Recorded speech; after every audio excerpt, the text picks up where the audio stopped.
Hello, good morning. Durga Pal ma'am की class में आप सबका स्वागत है। Good morning students, welcome back to Durga Pal ma'am's class.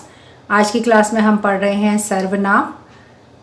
पिछली वीडियो आपने देखी होगी संज्ञा की। मैंने आपको बहुत अच्छे से संज्ञा एक्सप्लेन करके सिखाई थी। आशा करती हूँ कि आप लोगों ने संज्ञा पढ़ ली होगी और आपको समझ में आ गई होगी, क्योंकि सर्वनाम उसका अगला स्टेप है। हमारे व्याकरण में सबसे पहले संज्ञा पढ़ाई जाती है और उसके बाद दूसरा पार्ट आता है सर्वनाम का। तो संज्ञा अगर आपने सीख ली है तो सर्वनाम की तरफ हम बढ़ते हैं। आज सर्वनाम का चैप्टर है। सबसे पहले जो हमारे मन में प्रश्न उठता है वो ये है कि सर्वनाम होता क्या है, किसे कहते हैं सर्वनाम, सर्वनाम क्या है। तो सर्वनाम वो शब्द हैं जो संज्ञा के स्थान पर प्रयोग किए जाते हैं। क्योंकि हमने संज्ञा पढ़ ली है ऑलरेडी, हमें पता है संज्ञा मतलब नाम, जैसे मेरा नाम, जैसे आपका नाम। लेकिन अगर मैं आपका नाम ना लेकर के उसकी जगह पर आपको कुछ और कहकर बुलाऊं तो उसी शब्द को सर्वनाम कहेंगे, जो मैं आपके नाम की जगह पर रखूंगी। वो शब्द क्या हो सकता है? जैसे उदाहरण के तौर पे मान लिया आपका नाम है रोहन या राधिका। मैंने पूछा राधिका आप कौन सी क्लास में पढ़ती हैं? आपने संज्ञा का वीडियो देखा था। 2 सेंटेंस मैंने पूछे, राधिका आप कौन सी क्लास में पढ़ती हैं? आपने संज्ञा का वीडियो देखा था। पहली बार मैंने राधिका का नाम लिया पहले वाक्य में, लेकिन दूसरी बार मैंने राधिका नहीं बोला, सिर्फ ये बोला कि आपने संज्ञा का वीडियो देखा था। तो राधिका की जगह पर मैंने कौन सा शब्द प्रयोग किया? आपने। तो नाम ना बोल करके जो भी शब्द हम प्रयोग करते हैं उसी शब्द को कहते हैं सर्वनाम। क्लियर हो गया आप लोगों को? सर्वनाम संज्ञा के स्थान पर प्रयोग किए जाने वाले शब्दों को कहा जाता है। सर्वनाम का उपयोग क्यों करते हैं हम राधिका ही कह सकते हैं। जिस बच्चे का नाम रोहन है उसे रोहन कह सकते हैं, जिसका नाम राधिका है उसे राधिका कह सकते हैं। लेकिन हम बार बार राधिका तुम कहाँ जा रही हो, राधिका तुमने काम कर लिया, राधिका आराम से चलना, राधिका ऐसा करना, राधिका वैसा करना, अगर हम बार बार उसका नाम लेंगे तो बोलने में कुछ अच्छा नहीं लग रहा ना। आपको भी बड़ी ऊब सी हो जाएगी, क्या है मैम राधिका राधिका राधिका बोलती जा रही हैं हर टाइम। तो क्या होता है कि हमारी भाषा थोड़ी संक्षिप्त भी हो जाए, छोटी भी हो जाए और थोड़ी आसान हो जाए और थोड़ा दूसरे को भी सुनने में अच्छी लगे, इसके लिए हम उस शब्द को, उस नाम को, संज्ञा को बार बार नहीं बोलते हैं, बल्कि उसकी जगह पर दूसरा शब्द बोल देते हैं। तो उसी शब्द को सर्वनाम कहते हैं। तो संज्ञा के स्थान पर सर्वनाम का प्रयोग इसलिए होता है कि जो वाक्य है वो सरल, संक्षिप्त और प्रभावशाली बन जाए। अब एक एग्जाम्पल है, राम स्कूल गया, राम पढ़ाई कर रहा है। यहाँ पर 2 वाक्य हैं, पहला है राम स्कूल गया और दूसरा है राम पढ़ाई कर रहा है। दोनों में राम और राम आया है। अगर मैं इस वाक्य को ऐसे बोल दूँ, राम स्कूल गया, वह पढ़ाई कर रहा है, तो यहाँ पर जो ये वह शब्द आ गया है वो क्या है? सर्वनाम शब्द है, क्योंकि हमने राम शब्द को दोबारा ना बोलकर उसकी जगह पर वह शब्द बोल दिया है। तो संज्ञा की जगह पर जो शब्द आया है वो क्या है? सर्वनाम है। राम संज्ञा शब्द है क्योंकि किसी का नाम है, और राम की जगह पर हमने वह शब्द बोल दिया, तो इसलिए वह शब्द क्या है? सर्वनाम है। एक बार फिर से रिवाइज कर लेते हैं। सर्वनाम उन शब्दों को कहते हैं जिनका प्रयोग संज्ञा के स्थान पर किया जाता है, अर्थात जो शब्द संज्ञा के बदले में वाक्य में आते हैं उन्हें सर्वनाम कहते हैं। क्लियर? सर्वनाम जो इस शब्द से ही पता चल रहा है, ये 2 शब्दों से मिलकर बना हुआ है, एक तो है सर्व और एक है नाम। तो ये सर्वनाम 2 शब्दों से मिलकर बना है। इसका अर्थ क्या है? वह शब्द जो किसी नाम शब्द के स्थान पर आता है, नाम शब्द यानी संज्ञा के स्थान पर आता है, उसे सर्वनाम कहते हैं। अच्छा, अब अगला प्रश्न उठता है, भाई ठीक है सर्वनाम तो हमें पता चल गया कि सर्वनाम है, लेकिन ये सर्वनाम शब्द कौन कौन से होते हैं? जैसे मैंने राधिका का एग्जाम्पल लिया था और आप कहा था। आप सर्वनाम शब्द है, तो आपके अलावा और कौन कौन से शब्द हैं जो सर्वनाम शब्द होते हैं? तो देखिए यहाँ पे पूरी लिस्ट है, यही होते हैं सर्वनाम शब्द। हम किसी भी वाक्य में किसी नाम की जगह पर दूसरा शब्द प्रयोग करेंगे तो यही 11 शब्द आएंगे। कितने शब्द हैं ये? कुल मिलाकर 11 शब्द हैं, तो यही 11 शब्द आएंगे। मैं, तू, आप, है ना। मैं, तू या तुम और आप, ये 3 शब्द होते हैं। यह, वह, जो, सो, कौन, क्या, कोई, कुछ, ये 11 शब्द हैं जो सर्वनाम में आते हैं, बार बार आते हैं, अलग अलग फॉर्म में आते हैं। फॉर्म मतलब रूप, अलग अलग रूप में आते हैं। रूप कैसे हुए, जैसे मैंने कहा, पहला शब्द मैंने लिखा है यहाँ पर मैं, है ना। तो हम वाक्य के अंदर मैं का प्रयोग तो कर ही सकते हैं, मुझे भी कह सकते हैं, मुझको भी कह सकते हैं, तू का प्रयोग तो हम कर ही सकते हैं सर्वनाम में, और तू की जगह पे तुम भी कह सकते हैं, तुम्हें भी कह सकते हैं, तुमको भी कह सकते हैं, तुमसे भी कह सकते हैं। तो इस तरह से तू के डिफरेंट फॉर्म्स सारे सर्वनाम में आ जाएंगे। तो यहाँ पर बेसिकली ये 11 ही शब्द हैं, लेकिन इनके जो फॉर्म बनेंगे वो हम सर्वनाम में ही लेते हैं। जल्दी से रिवीजन, सर्वनाम का प्रयोग क्यों किया जाता है? सर्वनाम का प्रयोग भाषा को सरल, संक्षिप्त, प्रभावशाली बनाने के लिए किया जाता है। ये वाक्य में बार बार संज्ञा का उपयोग करने से हमें बचाता है, इसलिए सर्वनाम का प्रयोग किया जाता है। अब है सर्वनाम के भेद कितने होते हैं? तो सर्वनाम के भेद हैं 6 भेद हैं सर्वनाम के। कौन कौन से? पुरुषवाचक, निश्चयवाचक, अनिश्चयवाचक, संबंधवाचक, प्रश्नवाचक और निजवाचक। ये 6 भेद हैं सर्वनाम के। और जब हम बचपन में इस सर्वनाम के भेद याद किया करते थे तो हम इसे ऐसे शॉर्ट कर लिया करते थे, जिससे कि हमें ये आसानी से याद हो जाते थे। आप चाहें तो आप भी ऐसे कर सकते हैं। 1 मिनट, इस तरह से पुनि, असम, प्रणी।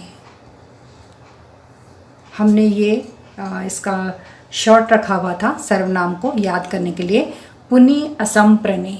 तो इससे क्या होता है, देखिए, पु से होगा पुरुषवाचक, नी से होगा निश्चयवाचक, अ से होगा अनिश्चयवाचक, सम से होगा संबंधवाचक, प्र से होगा प्रश्नवाचक और नी से होगा निजवाचक। इस तरह से ये 6 के 6 भेद बन जाएंगे अगर आप इसको इस तरह याद कर लें। पुनि, असम, प्रणी, पुनि, असम, प्रणी, पुनि, असम, प्रणी।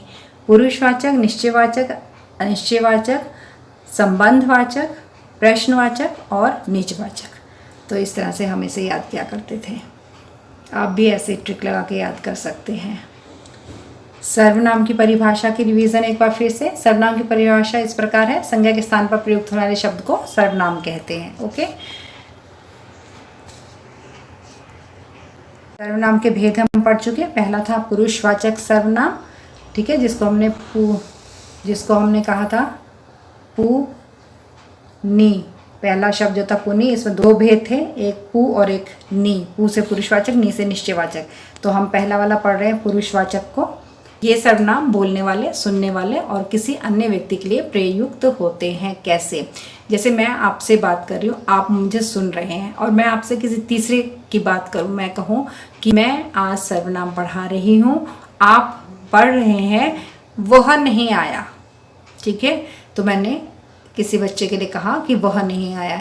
मैं बोलने वाली हूँ तो मुझे कहेंगे उत्तम पुरुष, आप सुनने वाले हैं, आपको कहेंगे मध्यम पुरुष, और किसी अन्य के व्यक्ति मतलब अन्य पुरुष। तो पुरुषवाचक सर्वनाम के 3 भेद होते हैं, उत्तम पुरुष, मध्यम पुरुष और अन्य पुरुष। उत्तम पुरुष में बोलने वाला आता है, मध्यम पुरुष में सुनने वाला आता है, और अन्य पुरुष में किसी तीसरे की बात अगर की जाती है तो वो आता है, ठीक है। तो इस तरह से पुरुषवाचक सर्वनाम में मैं, तू, वह, आप, हम, तुम, वे, ये इतने सारे शब्द आ जाएंगे, क्योंकि 3 लोग आते हैं ना पुरुषवाचक सर्वनाम में, बोलने वाला, सुनने वाला और तीसरा जिसके बारे में बात की जा रही है। तो इसीलिए इतने शब्द हैं जो पुरुषवाचक सर्वनाम के उदाहरण हैं। पुरुषवाचक सर्वनाम, जो सर्वनाम उत्तम पुरुष, मध्यम पुरुष और अन्य पुरुष के लिए आता है, उसे पुरुषवाचक सर्वनाम कहते हैं। जैसे उसने, वह, मैं, तुम, उस आदि। उदाहरण, एक सेंटेंस लिया है यहाँ मैंने। ये उदाहरण है कि मुझे पता था कि कल तुम घर जाओगी। यहाँ पर देखिए आप, मुझे, तुम, 2 शब्द आए हैं जो पुरुषवाचक सर्वनाम है। मैं बात कर रही हूँ, मुझे पता था, तुम्हारे बारे में बात कर रही हूँ, तुम घर जाओगी, तो मैं उत्तम पुरुष और आप मध्यम पुरुष। तो यहाँ पर दो पुरुष आए हैं, पुरुषवाचक सर्वनाम के दो भेद यहाँ पर इस वाक्य में हैं। उत्तम पुरुष में मैं, मुझे, मुझको, मेरा, मेरे, हम, हमें, हमारा, हमारी, हमारे, हमको, ये शब्द आ सकते हैं उत्तम पुरुष में, क्योंकि जो बात कर रहा है, मैं अगर बात कर रही हूँ तो मैं अपने आप को मैं कहूँगी, मुझे, मुझको, मेरा, मेरे। अगर ज़्यादा लोग बात कर रहे हैं, हम दो लोग मिलकर क्लास पढ़ा रहे हैं, तो हम कहेंगे हम, हमें, हमारा, हमारी, हमारे। तो इस तरह से उत्तम पुरुष में यही शब्द आते हैं। और मध्यम पुरुष में, क्योंकि सामने वाले से बात की जाती है, हम कैसे बात करते हैं अपने सामने वाले से, छोटा है तो तू, तुम, तुम्हें, आप, यही कह के बात करते हैं, तो ये वाले शब्द आते हैं मध्य पुरुष में। अन्य पुरुष में जो शब्द आएंगे वो हैं यह, वह, ये, वे, वो, वह, उसका, उसने, उसे। मतलब आप इतना समझ लीजिए कि अगर हम किसी ऐसे की बात कर रहे हैं जो वहाँ पर प्रेजेंट नहीं है, दो लोग बात कर रहे हैं आपस में, और तीसरे की बात कर रहे हैं जो वहाँ प्रेजेंट नहीं है, तो उसके लिए आप क्या शब्द यूज़ करोगे? वह, उसने, उसे, इसको, उसको, इसी तरह से तो बात करेंगे आप। तो वो शब्द सारे अन्य पुरुष में आ जाएंगे, और ये सारे शब्द मिला करके पुरुषवाचक सर्वनाम में ही आते हैं, चाहे वो उत्तम पुरुष के हों, मध्यम पुरुष के हों या अन्य पुरुष के हों, ये सारे के सारे होंगे पुरुषवाचक सर्वनाम में ही। क्या बताया? पुरुषवाचक सर्वनाम के 3 भेद हैं, उत्तम पुरुष, मध्यम पुरुष, अन्य पुरुष। ठीक है, आप सिर्फ दिमाग में इतना सीन रखना, बात होती है तो दो लोगों के बीच में बात होती है, एक बोलने वाला होता है, एक सुनने वाला होता है, लेकिन दो लोग किसी तीसरे की बात भी तो कर सकते हैं जो वहाँ मौजूद नहीं है, तो एक अन्य पुरुष भी होता है। इन 3 लोगों के लिए हम जिन शब्दों का प्रयोग करते हैं वो सारे के सारे पुरुषवाचक सर्वनाम में आएंगे। क्लियर? चलिए आगे चलते हैं। निश्चयवाचक सर्वनाम। अब देखिए, नाम से ही पता चल रहा है हमें कि निश्चयवाचक है। निश्चय होता है ना कि पक्का, है ना। जिस सर्वनाम में पास या दूर किसी व्यक्ति या वस्तु की ओर संकेत हो उसे निश्चयवाचक सर्वनाम कहते हैं। अगर हमने कोई ऐसा शब्द लिया है जिसको पढ़ने से हमें पता चला कि किसी की तरफ इशारा कर रहा है, संकेत कर रहा है, तो उसे हम निश्चयवाचक सर्वनाम कहेंगे। क्योंकि ये संकेत करता है ना, इसलिए इसको हम संकेतवाचक सर्वनाम भी कहते हैं। कभी कभी ये क्वेश्चन भी आ जाता है कि संकेतवाचक सर्वनाम किसे कहते हैं, तो निश्चयवाचक सर्वनाम को ही संकेतवाचक सर्वनाम कहते हैं। ये सर्वनाम किसी व्यक्ति की निश्चित पहचान बताते हैं। तो इसमें 2 ही शब्द होते हैं, यह और वह। ठीक है, क्योंकि संकेत तो हम ऐसे करेंगे ना, यह मेरी किताब है, वह उसकी है, इस तरह से यह और वह। और बहुवचन में अगर हम इसको बोलें तो ये और वे, यह का ये होता है, वह का वे होता है, एक वचन बहुवचन।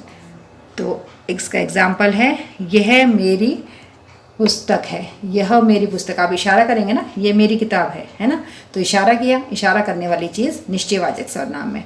तो अगला है, यह मीना की ड्रेस है, वह सीता की ड्रेस है। तो यह मीना की ड्रेस है और वह सीता की ड्रेस है, तो यहाँ भी इशारा चल रहे हैं, तो ये भी निश्चयवाचक सर्वनाम है। वह घर बहुत दूर है, तो हमने इशारा करके बताया कि वह घर बहुत दूर है ना, तो इशारा हो गया, तो ये भी क्या हो गया? निश्चयवाचक सर्वनाम हो गया। मतलब निश्चित है हम किसके बारे में बात कर रहे हैं, हम इशारा करके पक्का कर दे रहे हैं कि हम उसी के बारे में बात कर रहे हैं, तो इसलिए ये निश्चयवाचक सर्वनाम होगा। और जबकि यह और वह पुरुषवाचक सर्वनाम में भी आया था ना, जब हम तीसरे की बात करते हैं, वह नहीं आया आज, लेकिन वो उस समय वो वहाँ पे खड़ा तो नहीं है ना जब हम तीसरे की बात करें, इसलिए वो वाला वह जो है वो निश्चयवाचक में नहीं आएगा। सेंटेंस को देख के हमें पता चलेगा कि वह शब्द जो है वो निश्चयवाचक सर्वनाम में भी आता है और पुरुषवाचक सर्वनाम में भी आता है। तो हमें उस वाक्य को पढ़ कर के पता चलेगा कि ये निश्चयवाचक में जाएगा या फिर पुरुषवाचक में जाएगा। देखिए, मैंने यहाँ पर आपके लिए अंतर ले रखा है कि कैसे अंतर पहचानोगे। सीता बाजार गई और वह चीनी खरीद कर लाई। यह किताब मेरी है, वह राधा की है। दोनों सेंटेंस को पढ़ करके आपको पता चल जाएगा कि जो पहला सेंटेंस है उसमें इशारा करने की जरूरत नहीं पड़ रही है, इसलिए ये पुरुषवाचक सर्वनाम का भेद है। जबकि दूसरे सेंटेंस में हम इशारा करके बता रहे हैं ये किताब मेरी है, वह किताब राधा की है, तो ये क्या होगा? निश्चयवाचक सर्वनाम होगा। दोनों वाक्य देखने में लगभग समान लग रहे हैं, लेकिन इनमें बहुत अंतर है। पहले वाक्य में एक ही व्यक्ति की बात हो रही है, इसलिए वो पुरुषवाचक सर्वनाम है, लेकिन दूसरे वाक्य में जैसा कि आपको परिभाषा से पता चलता है, इसमें दूर और पास या फिर संकेत का भाव प्रकट हो रहा है, इसलिए यह निश्चयवाचक सर्वनाम है। आगे है अनिश्चयवाचक सर्वनाम। जैसे निश्चय में पक्का था, अनिश्चय में कोई पक्का नहीं है। जिस सर्वनाम से किसी निश्चित व्यक्ति या पदार्थ का बोध नहीं होता, ठीक है, उसे अनिश्चयवाचक सर्वनाम कहते हैं। ये सर्वनाम किसी वस्तु या व्यक्ति की अनिश्चित पहचान बताते हैं, निश्चित नहीं, पक्का नहीं बताते हैं, डामाडोल बताते हैं। जैसे कोई, कुछ, किसी, सभी, ये शब्द हैं इसके, ये शब्द आते हैं इसमें। जैसे बाहर कोई आया है, कौन आया भाई हमें तो पता नहीं, मुझे कुछ नहीं मिला, किसी ने मुझे फ़ोन किया, पता नहीं कौन था, कोई दरवाज़ा बजा रहा है। यहाँ पर जो 4 सेंटेंस दिए हैं इसमें आया है पहले में कोई, दूसरे में आया है कुछ, तीसरे में आया है किसी और चौथे में आया है कोई। तो ये जो 4 हैं, कोई, कुछ, किसी, कोई, ये किसी भी निश्चित व्यक्ति के बारे में हमें नहीं बता रहे हैं, इसलिए हम इसे अनिश्चयवाचक कहेंगे। और ये आप वैसे भी याद कर सकते हैं कि अनिश्चयवाचक में क से शुरू होने वाला शब्द होता है जो कि निश्चित नहीं होता है। अब अगला है संबंधवाचक सर्वनाम। एक शब्द का दूसरे के साथ संबंध बताते हैं। ये कैसे बताते हैं? संज्ञा के स्थान पर आने वाले जिन 2 सर्वनाम शब्दों से संबंध का भाव प्रकट होता है कि इन 2 शब्दों के बीच में कोई ना कोई रिलेशन है, उसे संबंधवाचक सर्वनाम कहते हैं। ये सर्वनाम एक वाक्य में 2 या 2 से अधिक शब्दों को आपस में जोड़ते हैं। किसी भी वाक्य के अंदर 2 या 2 से ज़्यादा शब्दों को जोड़ने का काम जो शब्द करेंगे उसे हम संबंधवाचक सर्वनाम कहेंगे। कैसे? ये हैं जोड़ने वाले शब्द, देखिए ये जो, सो, जैसा, वैसा, ये शब्द अगर वाक्य के अंदर हैं तो आप लिख के आइएगा संबंधवाचक सर्वनाम। तुमने जो कार मांगी थी यह वही कार है। क्या शब्द आया इसमें? जो। तुम जो बोलोगे मैं वैसा ही करूँगा। तो यहाँ पर ये जो शब्द आए हैं ये संबंधवाचक सर्वनाम के उदाहरण हैं। 5वां भेद है प्रश्नवाचक। जिन सर्वनाम शब्दों से किसी प्रश्न का बोध होता है उसे प्रश्नवाचक सर्वनाम कहते हैं। ये सर्वनाम प्रश्न पूछने के लिए प्रयोग किए जाते हैं। कैसे भाई? कैसे प्रश्न पूछने के लिए प्रयोग किए जाते हैं? जैसे उदाहरण कौन कौन से सर्वनाम आएंगे इसमें? कौन, क्या, कब और कहाँ। तुम कौन हो? तुम्हें क्या चाहिए? तुम यहाँ कब आई? वहाँ कौन गिरा? तो ये कुछ शब्द हैं जैसे कौन, क्या, कब और कौन। ये शब्द हैं प्रश्नवाचक सर्वनाम। और प्रश्नवाचक सर्वनाम की तो एक और भी पहचान होती है कि अगर वाक्य के अंत में प्रश्नवाचक चिन्ह लगा हुआ है तो आप समझ लीजिए कि वो प्रश्नवाचक सर्वनाम है, उसमें प्रश्नवाचक सर्वनाम है। तो 2 जगह पर आया था क वाले शब्द, एक तो प्रश्नवाचक सर्वनाम है और एक अनिश्चय में कुछ, कोई, है ना। यहाँ पर कुछ और कोई नहीं, यहाँ पर कौन, क्या, कब, किसने, ये है। अगला अंतिम भेद है निजवाचक सर्वनाम। जो सर्वनाम तीनों पुरुष, उत्तम, मध्यम और अन्य में अपना होने की अवस्था या भाव या अपनापन, निजता को दर्शाता है वो निजवाचक सर्वनाम कहलाता है। निज का मतलब होता है मेरा, अपना, पर्सनल। निज मेरा निजी मामला है, मेरा पर्सनल है। ये सर्वनाम स्वयं या अपने के अर्थ में प्रयुक्त होते हैं। अब इसमें वो शब्द आएंगे जिन शब्दों का अर्थ होता है मेरा, मतलब मेरा अपना, खुद का, स्वयं का। इन शब्दों को हम कहते हैं निजवाचक सर्वनाम। देखिए उदाहरण में ये शब्द आए हैं स्वयं, आप, अपना, खुद। कैसे प्रयोग होता है इनका? आप अपना काम खुद कर लेना, मैं अकेला ही कार साफ कर लूँगा, वह स्वयं स्कूटी से स्कूल चली जाती है। कौन कौन से शब्द आए यहाँ पे? देखिए यहाँ तो आया है स्वयं, है ना, अकेला ही, आप अपना काम खुद कर लेना। तो ये जो शब्द आए हैं वो निजता के लिए, अपनी आइडेंटिटी को दिखा रहे हैं कि मैं खुद कर लूँगा, अपने लिए बोले गए हैं। अपने लिए एक तो हम मैं बोलते हैं जो कि पुरुषवाचक सर्वनाम आता है। खुद, स्वयं, अपने आप, ये जो शब्द बोले मैंने 3, खुद, स्वयं, अपने आप, ये शब्द आएंगे निजवाचक सर्वनाम में। और आप अगर मोटी तौर पर पढ़ना चाहते हैं तो सिर्फ यही 3 शब्द रट लीजिए आप, स्वयं, खुद, अपने आप। खुद, स्वयं, अपने आप, ये 3 शब्द आप रट लीजिए, यही निजवाचक सर्वनाम में आते हैं। आपके एग्जाम में आएंगे, अगर सेंटेंस आपको ढूंढने होंगे तो यही 3 शब्द होंगे निजवाचक सर्वनाम में, इतना आप ध्यान रख लीजिए। तो बच्चों ये थे आपके सर्वनाम के भेद और व्याख्या। इसके बाद अगली वीडियो आप देखिएगा जिसमें आपको इसके क्वेश्चन आंसर से MCQs करवाए जाएंगे। आज मैंने आपको डेफिनेशन पढ़ाई है, और सर्वनाम के भेदों को याद करने का तरीका बताया है आपको। कैसे याद करना है? पुनि, असम, प्रणी। अगर आप ये 3 शब्द याद कर लेते हैं, पुनि, असम, प्रणी, तो पुनि से पुरुषवाचक, नी से निश्चयवाचक, असम से अनिश्चयवाचक और संबंधवाचक, और प्रणी से प्रश्नवाचक और निजवाचक। पुनि, असम, प्रणी, ये शब्द याद कर लीजिए आप, बस आपको सर्वनाम के भेद याद हो जाएंगे। और परिभाषा और उदाहरण मैंने यहाँ आपको करा दी है। अगले वीडियो में आपको MCQs दूंगी। तो अब चलते हैं, और चलने से पहले क्या करना है आपको? वीडियो को लाइक कर देना है, अपने 2 फ्रेंड्स के साथ शेयर जरूर करना है, दुर्गा पाल मैम की क्लास को सब्सक्राइब करके रखना है ताकि वीडियो के नोटिफिकेशन आप तक पहुंचते रहें, आपको पता चलता रहे। सब्सक्राइब किया होगा तभी आपके पास आएंगे वीडियो के लिंक, और बेल आइकन को भी दबा देना जिससे आपके पास नोटिफिकेशन आता रहेगा। इसके बाद ये 4 काम करने के बाद हम चलते हैं, मिलेंगे अगली क्लास में। तब तक के लिए tata, bye bye, love you all. Thanks for attending Durga Pal Ma'am's class. Please like, share, subscribe, and don't forget to leave a lovely comment. Thank you.